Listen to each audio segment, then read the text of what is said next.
स्मिता कांबले जो समता सैनिक दल के द्वारा रिट पिटीशन डाली थी, ईवीएम नहीं होनी चाहिए, हमारे मूलभूत अधिकारों का हनन होता है, इसलिए मूलभूत अधिकारों का हनन न हो, ईवीएम हैक हो सकती है, ये साइंटिस्ट कहते हैं। सुप्रीम कोर्ट साइंटिस्ट थोड़ी है, चुनाव आयोग साइंटिस्ट थोड़ी है। गद्दार निकले चुनाव आयोग कि इंटरनेट से जुड़ी हुई नहीं है ये ईवीएम, ऐसे कहा, खोखलापन ही है। जो कोई मशीन इंटरनेट से जुड़ी हुई होती है हैक हो सकती है, ऐसे सभी साइंटिस्ट कहते हैं। मैं साइंटिस्ट से मिलकर के आया, लेकिन अभी महाविकास आघाड़ी के उम्मीदवार ज्यादा महाराष्ट्र में आए, अब कोई भी उठा नहीं, कोई नहीं बोल रहा है अभी, ना राहुल गांधी बोल रहा है, ना कांग्रेस वाले, ना शरद पवार वाले, ना कोई बोल रहा है। यह कानून के रास्ते पर उतरना पड़ेगा, सभी जो प्रगतिशील ताकतों को रास्ते पर उतरना पड़ेगा। और ये ईवीएम के द्वारा हमारा वोट जो है वो चोरी होता है, इसलिए ईवीएम हटाओ, जनतंत्र बचाओ करके सबके सब राजनीतिक, आर्थिक, सांस्कृतिक संगठनों को उतरना पड़ेगा। अभी कल से ही उतरना पड़ेगा। डरेंगे नहीं, अभी नहीं डरेंगे, अभी रास्ते पर उतरने की बारी आ गई, उतरेंगे लोग। और जनतंत्र की सुरक्षा करने के लिए लोगों को खून भी बहाना पड़ा ना, तो लोग खून भी बहाने के लिए तैयार होंगे, ऐसी हालत आने वाली है।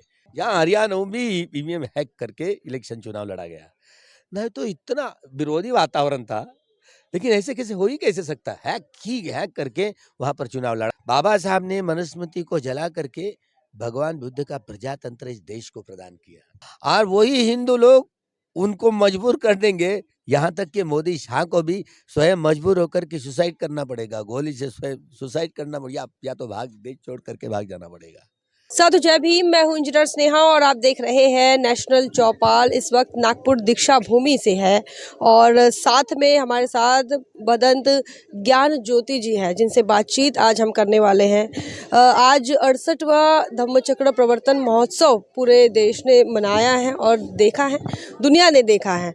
और अशोका विजयदशमी के मौके पर लाखों की संख्या में लोग यहाँ पर एकजुट भी हुए हैं। तो सबसे पहले बदंत ज्ञान ज्योति, इनसे इस मौके पर कि हमने धम्मचक्र प्रवर्तन महोत्सव मनाया, अशोका विजयदशमी ने, क्या संदेश है तमाम देशवासियों के लिए बनते जी?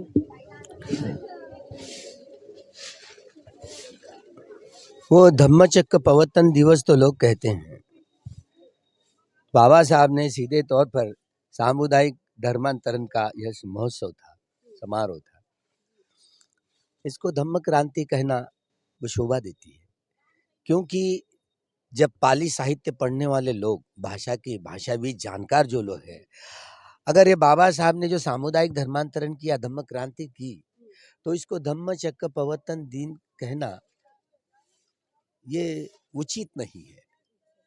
क्योंकि अब पाली साहित्य के जानकार जो, क्योंकि एक ही बुद्ध की बात नहीं है, भूतकाल के जितने सारे सम्यक संबुद्ध हुए हैं, वर्तमान के या भविष्य काल के जितने सारे सम्यक संबुद्ध होंगे, जब बाबा साहब सम्यक संबुद्ध होंगे ना, तब ऐसे ही दिखेंगे, और वो आषाढ़ी पूर्णिमासी के दिन ही धम्म चक्र प्रवर्तित करेंगे, तब करेंगे।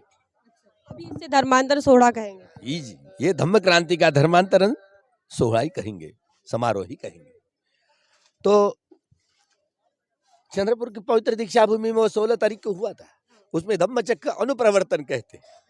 अब देखिए, पाली के जो जानकार लोग हैं, एक अभिधम्म में धम्म चक्र प्रवर्तन सूत्र है, उसमें धम्म चक्र अनुप्रवर्तन सूत्र भी है, जो भगवान बुद्ध के जो दाहिना हाथ होता है, जैसे सारीपुत्र है, केवल और केवल सारीपुत्र ही अब जो धम्म चक्र अनुप्रवर्तन करते हैं, अन्य व्यक्तियों का कोई अधिकार नहीं है।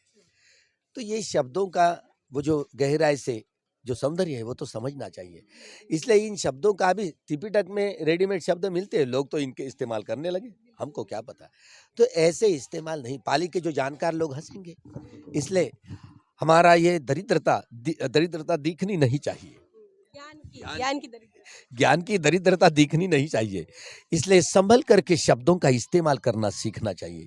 68 साल हुए, लेकिन शब्दों का ठीक ढंग से सम्यक रूप से इस्तेमाल करना अभी तक नहीं जान पाए। पाली के कितने जानकार लोग हैं वो जानते हैं, तो पाली भाषा का प्रचार और प्रसार नहीं हुआ ना, इसमें खामियां रही, इसलिए शब्दों का इस्तेमाल कहाँ कैसे करना लोग अभी तक जान नहीं पाए। ये धर्मांतर महोत्सव पर क्या बताएंगे तमाम बहुजन समाज के लोगों को? अभी इस वक्त जो दौर चला, जो 2024 का जो दौर चला, यह जो साल था वो इलेक्शन का साल था, क्योंकि बाबा साहब के जो संविधान रचिया था, उन्होंने यह संविधान एक ही देश के लिए नहीं, सारे विश्व के लिए लागू होने वाला संविधान है। बाबा साहब ने मनुस्मृति को जला करके भगवान बुद्ध का प्रजातंत्र इस देश को प्रदान किया। और ये प्रियम्बल में, प्रस्तावना में इस बात करके न्याय, स्वतंत्रता, समता और भाईचारा, ये मानवीय, भगवान बुद्ध के मानवीय मूल्यों को रखा, जिसका अमल करने के बाद समता मूलक समाज व्यवस्था को निर्माण कर सकते हैं। इसीलिए डॉक्टर बाबा साहब ने चारों संगठना निर्माण दी, बुद्धिस्ट पीपल्स एजुकेशन सोसाइटी, समता सैनिक दल, बुद्धिस्ट सोसाइटी ऑफ इंडिया और शेड्यूल कास्ट फेडरेशन विसर्जित करते हुए रिपब्लिकन पार्टी ऑफ इंडिया को घोषणा की थी। 30 सितंबर 1956 को घोषणा की थी। बाबा साहब के अनुयायी 3 अक्टूबर 1957 को रिपब्लिकन पार्टी का निर्माण किया कानूनन रूप से। वह रिपब्लिकन पार्टी की ये राजनीतिक दल है, ऐसी घटना है जो ये चारों मानवीय मूल्यों का अमल करने के लिए केवल और केवल बाबा साहब की रिपब्लिकन पार्टी का ही वो डायरी में, अन्य किसी राजनीतिक, विश्व के किसी राजनीतिक दल में यह एजेंडा नहीं है। इसलिए इस संविधान का अमल करने के लिए बाबा साहब ने ये संगठनों का निर्माण किया था। सारे विश्व को, मनुष्य जाति को केवल और केवल बुद्ध धम्म ही पर्याय है। केवल बुद्ध धम्म, ये बोधि ज्ञान, संबोधि ज्ञान धारण करने से, आर्य सत्यों का साक्षात्कार करने से ही मनुष्य बदल जाता है। रिवोल्ट। भंते जी, ये सांप्रदायिक ताकत इतनी मजबूत है, तो ऐसे में बौद्ध धर्म कहाँ और कैसे टिक पाएगा?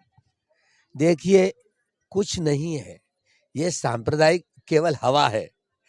अगर लड़ाई शुरू होती है ना, तो इस लड़ाई के भीतर ये संप्रदाय वाले लोग हैं ना, स्वयं हिंदू कहलाने वाले, हिंदू राष्ट्र कहने वाले, ये तो असंवैधानिक भाषाओं की बात करते हैं। और वही हिंदू लोग उनको मजबूर कर देंगे, यहाँ तक कि मोदी शाह को भी स्वयं मजबूर होकर के सुसाइड करना पड़ेगा, गोली से स्वयं सुसाइड करना पड़ेगा, या तो देश छोड़ करके भाग जाना पड़ेगा। ये ऐसी नौबत आने वाली है। अभी तक जागृति होने की हो रही है। हर साल की अपेक्षा इस साल जो है दीक्षा भूमि में बहुत असुविधा हुई, और जो पिछले बार जो कंस्ट्रक्शन चला था और वो सारी चीज़ों को लेकर भी लोगों के मन में एक डर है, खौफ है कि अब दीक्षा भूमि पर भी जिस प्रकार से बोध गया के लिए अब आंदोलन चलाया जा रहा है कि उसी मुक्ति, तो अब दीक्षा भूमि पर भी कह रहे हैं कि यहाँ पर फडणवीस और गडकरी जैसे लोगों का कब्जा है। अब देखो, कब्जा किसका है, किसका नहीं है। अब जब एक बार आंदोलन शुरू हुआ ना, तो सबकी हालत पतली हो जाएगी। आंदोलन शुरू हो रहा तो न, अभी इस समय महाराष्ट्र का चुनाव अब होना है, और ये एडवोकेट स्मिता कांबले जो समता सैनिक दल के द्वारा रिट पिटिशन डाली थी, ईवीएम नहीं होनी चाहिए, हमारे मूलभूत अधिकारों का हनन होता है, इसलिए मूलभूत अधिकारों का हनन न हो, ईवीएम हैक हो सकती है, ये साइंटिस्ट कहते हैं। सुप्रीम कोर्ट साइंटिस्ट थोड़ी है, चुनाव आयोग साइंटिस्ट थोड़ी है। जबरदस्ती जानबूझकर संविधान के 61A के कलम के अनुसार आज भी चुनाव मत पत्रिका, बैलेट पेपर से होना है। लेकिन ये शिंदे वाले, राजनीतिक वाले, ये जानवा वाली सरकार जानबूझकर जबरदस्ती चुनाव आयोग को पकड़ करके चुनाव या ईवीएम द्वारा चुनाव जो ऐसे जम करके किया और हमारे मूलभूत अधिकारों को छीन लिया। यहाँ इतनी हद तक चली, वो इतनी फसाया, इतनी गद्दार निकले चुनाव आयोग कि इंटरनेट से जुड़ी हुई नहीं है ये ईवीएम, ऐसे कहा खोखलापन ही है। जो कोई मशीन इंटरनेट से जुड़ी हुई होती है हैक हो सकती है, ऐसे सभी साइंटिस्ट कहते हैं। मैं साइंटिस्ट से मिलकर के आया जापान से, तब वो EVM is a fake, totally fake machine ऐसे कहा उन्होंने। तो भला उन लोग इसका इस्तेमाल नहीं करते, लेकिन ये हैक किए बगैर अभी पिछले लोकसभा के चुनाव में भी जैसे 5 करोड़ ये इकट्ठा मत कहाँ से टपक कर ब्रह्मदेव के यहाँ से लेकर के आए क्या चुनाव आयोग, और ये 79 जो एमपी है बीजेपी के वो चुन करके दिया। अब लगभग यही हैक कर, लेकिन अभी महाविकास आघाड़ी के उम्मीदवार ज्यादा महाराष्ट्र में आए, अब कोई भी उठा नहीं, कोई नहीं बोल रहा है अभी, ना राहुल गांधी बोल रहा है, ना कांग्रेस वाले, ना शरद पवार वाले, ना कोई बोल रहा है। अब सब के सब चुप हो गए। यह ईवीएम महाराष्ट्र में हैक होने वाले, जैसे कि हरियाणा में हुई। अभी हरियाणा में वोट, तो हरियाणा में आप आरोप लगा रहे हैं? यहाँ हरियाणा में भी ईवीएम हैक करके इलेक्शन चुनाव लड़ा गया। नहीं तो इतना विरोधी वातावरण था, लेकिन ऐसे कैसे हो ही कैसे सकता है? हैक करके वहाँ पर चुनाव लड़ा गया। इसका मतलब तो लोकतंत्र का तो कोई अर्थ नहीं हाँ, रहा। क्या ही है, इसलिए ये 2014 से ही ये पिछले दरवाजे से ये अघोषित आनी-बानी इमरजेंसी शुरू है, ऐसे समझ जाना चाहिए। अनुभव जो कोई मोदी खिलाफ में बोलेगा, मोदी के खिलाफ बोलेगा, वो 9 महीने तक पुलिस वाले क्या करे, 15 दिन में हमारा आरोप पत्र जो है वो हम डाल नहीं पाएंगे, इस तरीके से 3 महीने वहां पर सड़ते रहेंगे, जमानत नहीं देंगे, ऐसे कानून परित कहिए। ये जो 1 अगस्त 2024 को जो फैसला आया सुप्रीम कोर्ट का आरक्षण को लेकर, क्रीमी लेयर की जो शर्तें कही, उपवर्गीकरण को कहा, बौद्ध भिक्षु होने के नाते आप कैसे देख रहे हैं इसे? मैं पहले ही निषेध किया, जैसे जिस दिन यह अमल हुआ ना उसी बड़ी भारी सभा में मैंने निषेध किया भूषण गवई या अन्य सुप्रीम कोर्ट के अधिकारियों का निषेध किया, क्योंकि वह यह मामला जी कंटेम्प्ट ऑफ कॉन्स्टिट्यूशन है। सुप्रीम कोर्ट को यह पावर नहीं है भलाई, क्योंकि सरकार ने वो जो 102 को जो संविधान जो उसमें दुरुस्ती की थी, जिसके आधार पर राज्य सरकारों को आरक्षण देने का अधिकार छीन लिया था, वो दुरुस्ती किए बगैर सुप्रीम कोर्ट के दायरे में सुप्रीम कोर्ट ने पहले कहा था 50 जो प्रतिशत के ऊपर जाना नहीं चाहिए, लेकिन 10% लोगों को जो आरक्षण दिया गया था, किसने मांग थी? ईडब्ल्यूएस वाला, किसी ने नहीं मांगा। फिर वो जानबूझकर सरकार ने ये तैयारी की। ये तैयारी पहले से इसलिए की, अभी ओबीसी तो खतरे में है ही, लेकिन एससी एसटी को पहले धोवे, तो इसलिए हमारे भूषण गवई की तरफ से पिछले दरवाजे के कानून के अनुसार यही जानबूझकर अनुसूचित जाति जनजाति के जड़ता आरक्षण खत्म करने का यह षड्यंत्र रचा है, और कानून अभी उसका अमल भी शुरू हुआ है।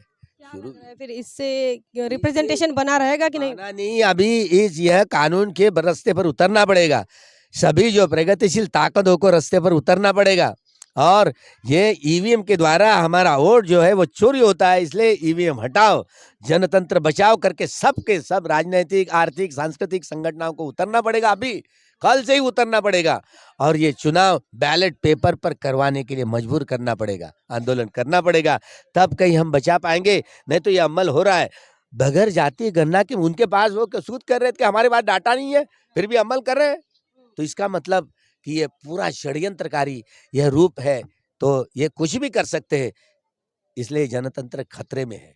ये जो बहुजन हिताय बहुजन सुखाय की हम बात करते हैं, अब वह जो है आने वाले समय में मुसीबत में जा रहे हैं, ऐसा आपका ये यही आगाह करना चाहते हैं बहुजन समाज? ही मुसीबत है, अगर मान लो आप न घर के न घाट के रहेंगे, अगर ऐसा होता तो यहाँ 14 साल 2014 से लेकर अघोषित आनी इमरजेंसी जो चल रही है, इसको बदलना पड़ेगा, लेकिन जानबूझकर वो हिंदू हिंदू करके अभी लगातार क्या क्या हर गांव में वहां पर के एमपी ने एमएलए ने वहां पर बहुत सारे ये स्पीकर ये अमका ढमका सब, और वो सब ये अभी 10 दिन का जो चक्कर चला ना, बहुत सारे चलते रहते, वो महोत्सव में लटका करके रहते हिंदू लोगों को जानबूझकर। आज से स्वयं हिंदू है, लेकिन हम पता क्या कि हिंदुस्तान बोलते रहते हैं, हिंदुस्तान बोलना भी ये असंवैधानिक है, वो बार बार बोलते रहते हैं। मोहन मामा जी क्या करे, उसको क्या कैसे समझाए? अगर हमारी सरकार हो तो उसको पकड़ के फिट करवा देते और काले पानी पर भेज देते। आपकी सरकार ही नहीं बनती? बनेगी ने तब ना, तो सरकार बनाने के लिए होश तो फैसला तो बनेगी तो ये अभी इस वक्त सभी प्रगतिशील ताकतों को इकट्ठा आना पड़ेगा, रास्ते पर उतरना पड़ेगा, और ईवीएम हटाने के लिए चाहे जो भी हो आंदोलन करना पड़ेगा, ईवीएम हटानी पड़ेगी, तब कहीं महाराष्ट्र में चुनाव होंगे, तो नहीं होने देंगे चुनाव। सरकार जो है, सरकार हो या विपक्ष हो, बाबा साहब से तो बहुत प्रेम करते थे। मोदी जी बाबा साहब का संविधान को नमन कर रहे हैं। आपका नाम लेते हुए बाबा साहब का जो भीतर की सारे संविधान का खोखलापन कर लिया है ना, संविधान के कलम को एक तो भी हाथ लगाए नहीं लगाए, लेकिन ये कांग्रेस वालों को लज्जा नहीं, बिल्कुल लज्जा नहीं। 147 उनके एमपीज को बरतरफ करके ये बिल, जैसे चुनाव आयोग का चुनाव कैसे करना है, जबरदस्ती जानबूझकर ये बिल, वो तो सुप्रीम कोर्ट ने 121 के तहत जो चंद्रचूड़ जी ने सुप्रीम कोर्ट के सरन्यायाधीश जो प्राइम मिनिस्टर और विपक्षी नेता मिलकर के चुनाव आयोग का चुनाव करेंगे, लेकिन इसको बदल करके 147 जो एमपीज के खासदारों को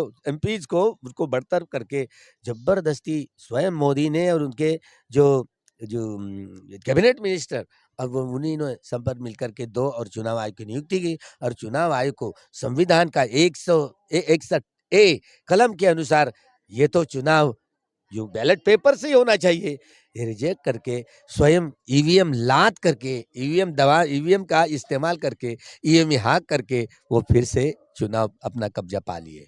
इसलिए ये नहीं होना चाहिए। अभी ये फौरन अभी टाइम बाउंड कर रहे हैं, रास्ते पर उतरने का समय है। सभी बाबा साहब के चारों संगठनों को फिर से पुनर्जीवित करके रास्ते पर उतारे और अनन्य बाबा साहब को मानने वाले या अन्य जो अल्पसंख्यक हो, अनुसूचित जाति, जनजाति, ओबीसी या और मराठों को भी साथ में ले जाए। और ये जनतंत्र का ही खतरा है, खात्मा है। इसलिए ये प्रचार करे और लोगों ने यह जनतंत्र ईवीएम हटाओ, बैलेट पेपर पे वोटिंग हो, नहीं तो हम होने नहीं देंगे। आप जिन 4 संगठनों की बात करो उसमें तो काफ़ी विवाद भी है, राजनीतिक दलों में तो चलते रहते विवाद, लेकिन एक ही बोर्ड पर रखने के बाद में सारी की जो हवा निकल जाएगी। वो तो सब कांग्रेस भाजपा के साथ ही है, आरपीआई के लोग। ये हम इसलिए ऐलान कर रहे हैं कि ये बाकी को ये जितने सारे गुट हैं सबको छोड़ दो, सबको छोड़ दो। सब लोगों ने, युवाओं ने सब मिल करके एक ही संगठन, चारों एक ही बोर्ड पर चारों संगठनों के नाम लिखे हर बस्ती में लगा दिए। सारे चारों जितने सारे नेता है ना, सबको धूल खिला। भारतीय बौद्ध महासभा के भी बहुत सारे विंग्स हैं, मतलब विंग्स नहीं कह सकते, उसके बहुत सारे टुकड़े हैं। समता सैनिक दल के भी अलग अलग तरीके से लोग अपने अपने हिसाब से मजबूर होकर के एक आना पड़ेगा। अभी युवाओं ने अगुवाई की तो सबको मजबूर होकर के एक आना पड़ेगा, क्योंकि एक आ नहीं सकते, इसके बिना कोई पर्याय नहीं है। क्योंकि बाबा साहब के ऋण से तभी मुक्त हो जाएंगे जब बाबा साहब के ये संगठनों को पुनर्जीवित करेंगे। तो यही बात है, फिर से पुनर्जीवित करने का समय आ गया है और युवाओं ने अपने हाथ में लेना चाहिए। ये जितने सारे परंपरा, ये जितने सारे लीडर लोग हैं ना, सबको बगल में रख देना चाहिए। हाँ, और नई पीढ़ी जोश के साथ में विनय का पालन करते हुए जो रिपब्लिकन पार्टी का कानून के आधार पर जो कैडर बेस ऑर्गेनाइजेशन डेवलप करे तो यह बात हो सकती है और अपना राज भी आ सकता है, तीसरी शक्ति उभर करके आ सकती है। ये तो एक ही सिक्के के दो पहलू है। बौद्ध भिक्षु होने के नाते आप डेमोक्रेसी पर बात कर रहे हैं और भगवान बुद्ध का जनतंत्र है जो बाबा साहब ने दिया हुआ, तो हम बात नहीं करें तो क्या धार्मिक की राजनीति पर भी आप बात कर रहे हैं। एक अंग है, धर्म मूल है, जड़ है। राजनीति भगवान ने भी मार्गदर्शन किया था राजा महाराजाओं को। धार्मिक राजाओं का निर्माण करना भिक्षुओं का काम है, हमें पता है। हम धार्मिक राजा का निर्माण करेंगे। और आपको मानने वाले तो कहते धम्म की बात की जाए, राजनीति की ना की जाए। ये एक अंग है, राजनीति एक अंग है। शुद्ध राजनीति को हम उछालेंगे, शुद्ध राजनीति की बात करेंगे, राजाओं को मजबूर करेंगे कि शुद्ध राजनीति करो, शुद्ध राजनीति करो। हम धम्म की बात, वो धम्म आध्यात्मिक होता है, जो धारण क्रिया किया जाता है वो वीतरागिता, वीत देशिता, वीत मोहिता का वो प्रभाव होता है, जिसमें मनुष्य का स्वभाव जड़ से बदल जाता है। यही रिवोल्यूशन कही जाती है। बाबा साहब को समझे ना, बहुत इतना आसान काम नहीं है। जी, बाबा साहब का टारगेट अभी कितना दूर है, जिस लक्ष्य की बाबा साहब ने बात की थी? बाबा साहब की पूरे विश्व में लहर फैलेगी। ये बाबा साहब का संविधान है ना, सारे विश्व में फैलेगा। एक ही देश से ये सीमित नहीं रहा, आप पूरे विश्व में फैलेगा।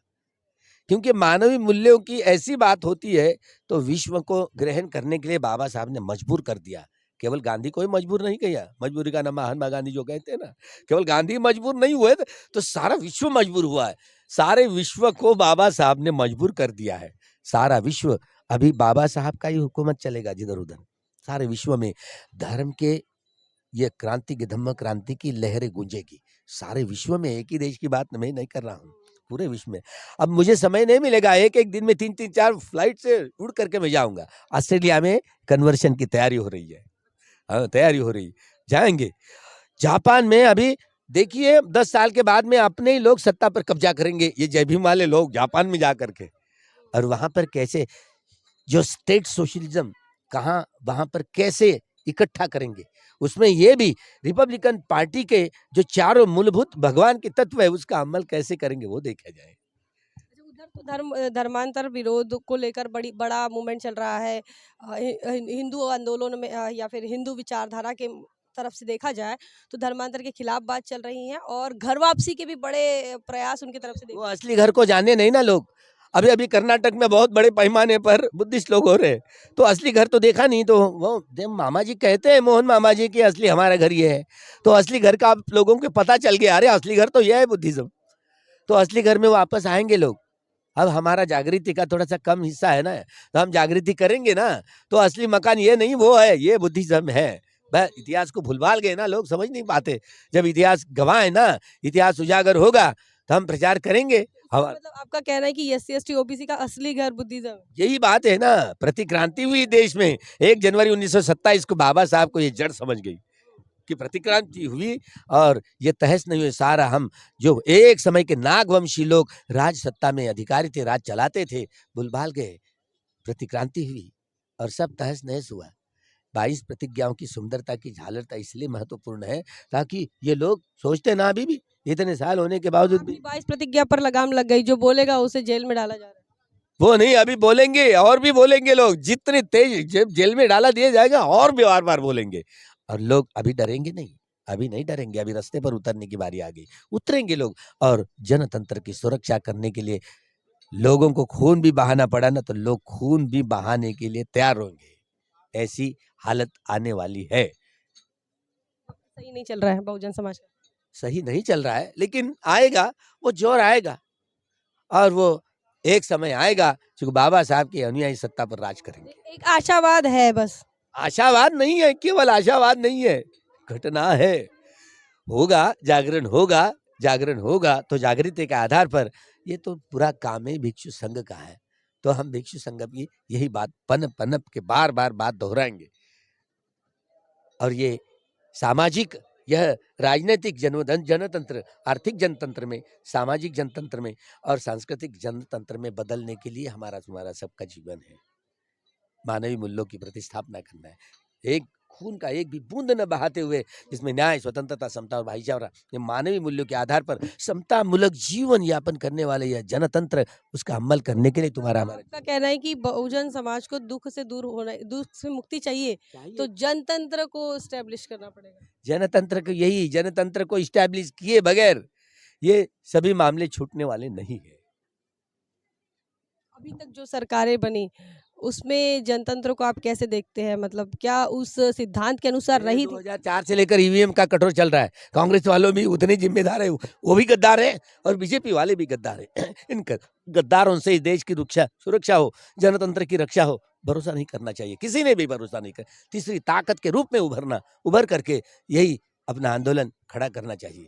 कांचीराम साहब ने कहा अपने पैरों पर खड़े होने की बात कही थी, संसद की बात कही थी, क्या आप इसे सहमत हैं? देखिए, कांशीराम जी के बाद में वो भी टूट गई बीजेपी। क्यों टूट गए? वो बीएसपी टूट गई। ये दो व्यक्ति एक नहीं है दुनिया में, क्योंकि ये बोधि ज्ञान धारण करने वाले ऐसे कार्यकर्ता, जो कैडर बेस्ड ऑर्गेनाइजेशन, जब तक के निर्माण नहीं होगी ना, तब तक ये कारवा आगे बढ़ेगा नहीं। इसलिए धार्मिक धर्मवानों का पिंड हो, धर्मवतियों का पिंड हो, ऐसे पिंड बनने वाले लोग सामने आएंगे तो यही सुरक्षा करेंगे। ये आज के अभी पारंपरिक दिखने वाले जो ना, इसको सबको बगल में रखना पड़ेगा। चाहे वो किसी संगठन के बाबा साहब को मानने वाले, किसी संगठन, उनको सबको बगल में रखना पड़ेगा। युवा शक्ति को और भी इकट्ठा करना पड़ेगा और ये बाबा साहब का कारवा आगे बढ़ाने। हमारे साथ बनते ज्ञान ज्योति जी थे और दीक्षा भूमि से हम बात कर रहे थे। देश के अंदर लोकतंत्र का कितना महत्व है और बहुजन समाज को अपने उद्धार के लिए कितना गंभीर होना चाहिए, तमाम मुद्दों को लेकर भंते जी बात कर रहे थे। देखिए, रिलीजियस मूवमेंट में भंते जी का लगातार काम चल रहा है, वो एक्टिविस्ट हैं, लेकिन इस देश के लोकतंत्र को बचाने को भी वो अपनी जिम्मेदारी मानते हैं और साथ ही समाज के दुखों को दूर करने के लिए उन्होंने काफ़ी सारे उपाय बताए हैं। क्या कुछ आपका मानना है, क्या कुछ आपका सोचना है, कमेंट सेक्शन में ज़रूर लिखिए। बने रहे नेशनल चौपाल पर, तब तक के लिए जय भीम, जय भारत।